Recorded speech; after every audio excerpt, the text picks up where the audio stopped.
Right? They visualize that a woman's role is in the home. She shouldn't be out working.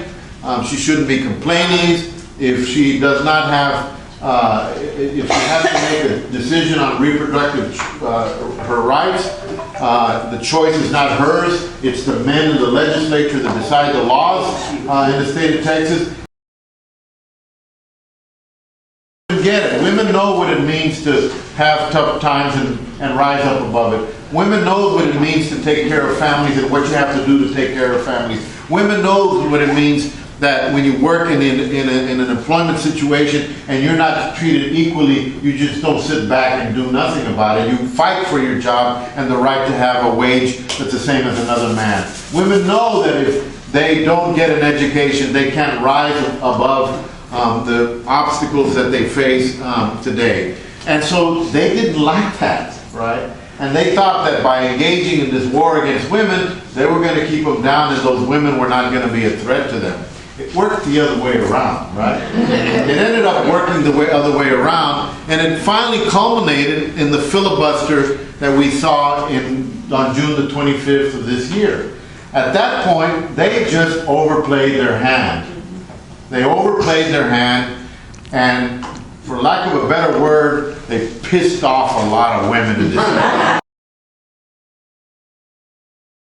And they've overplayed their hand in every aspect of this fight that we've got today. Whether it comes to issues that involve women or issues that involve minorities, by what they did with the voter ID law, with working families in this state who would have benefited from the Medicaid expansion when they rejected $100 billion in Medicaid expansion over the next 10 years, to young people when they made a decision not only to go after a woman's reproductive rights, but also when they made a decision to, as Whitney said today, to deregulate tuition rates in the state of Texas and essentially double tuition, making higher education available for only the wealthy and the privileged. You know, great majority of Texans, I believe today, are fed up. Right?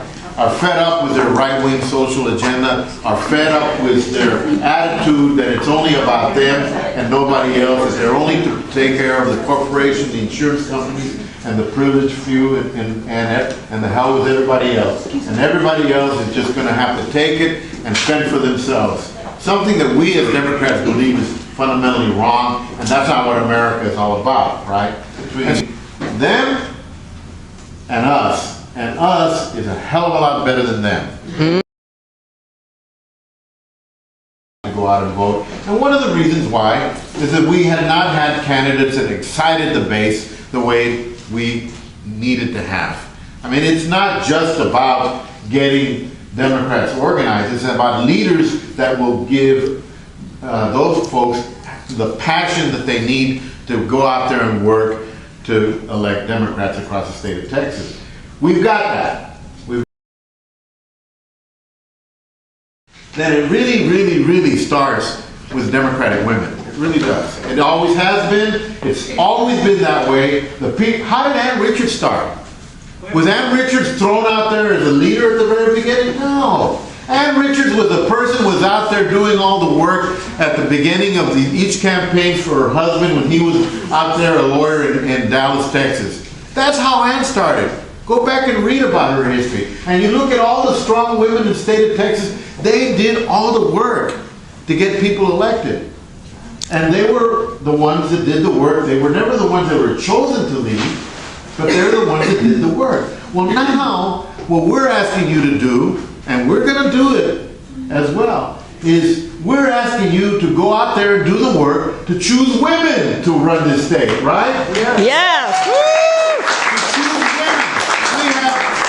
The top position in this state is a woman, a strong woman with a strong background from roots that are humble roots, that has made a decision to sacrifice her life for the next 14 months